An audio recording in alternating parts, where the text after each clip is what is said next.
So one of the things I wanted to kick the show off with is the digital scams.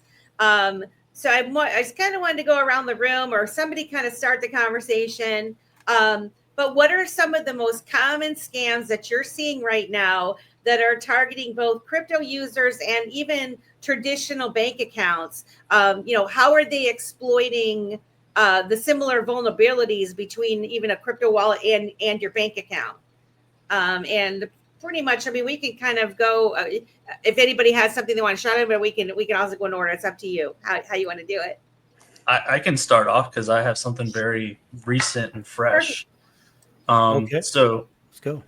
And William Zoj will actually know what I'm talking about, because earlier last week I got an email from Zaman, supposedly about a desktop wallet application, and this was actually before they like tweeted about it. And so, I sent it to him, and just to like get the message out there. But then since then, I've received another same exact copy paste email, but for one was for Doppler, and then another one was for I think it was like XRP scan. Like they're just sending everything they can, and so just to make sure everybody's aware, there's a lot of the desktop app email scams going on right now. Other than that, though, what we've found or what we've experienced as a community is people coming, basically getting control of somebody you know's account through some phishing attempt, some malicious link, and then they use that trust to basically continue the chain. So we've had in the past where members of the community have been compromised because they are approached by someone they know who is like trying to start a podcast supposedly, and they use like a StreamYard link or a Riverside.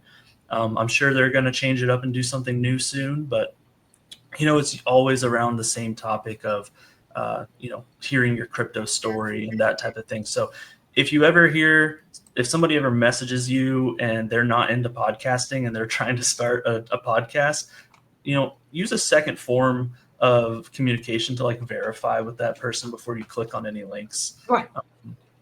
But yeah, so those are the two big ones that come to mind right off the top. So I don't know if anyone else has any fresh or recent security vulnerabilities that have happened. Well, I continue to receive phone calls from scammers. My phone number is out there. In fact, I argue with scammers a lot. I like to waste their time. So my numbers, they're always calling me. I have a great time with them. And one thing it does for me is it teaches me their latest, scheme.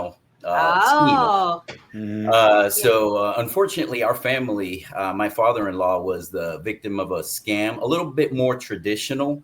But those scammers do like to get their money via crypto. So that's one thing. But one of the most recent ones that I received was related to Coinbase. So it's very important to also note that no one from Coinbase, no one from Uphold, no one from any NFT marketplace, no one from any exchange will ever call you and reach out to you personally, especially when it has to do something with, oh no, there seems to be an issue with your account. We're going to have to access it. Just give us that code that pops up on your phone. A lot of times, I think for the most part, a lot of people are savvy. The younger folks are savvy. I see a lot of it happening more towards the more people my age, and above. And I'm in my 40s.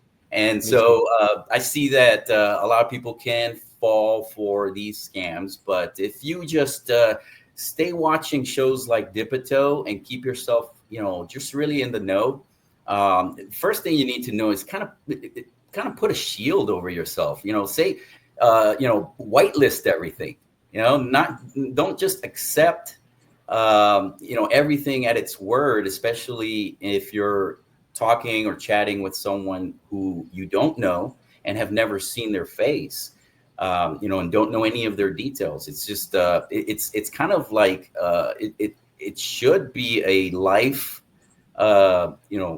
ethos that you live, not just for digital life, but definitely, especially now with the digital life, you have to, have this shield of it's sad that you have to, be in this mindset of they're after me, but unfortunately they're after you.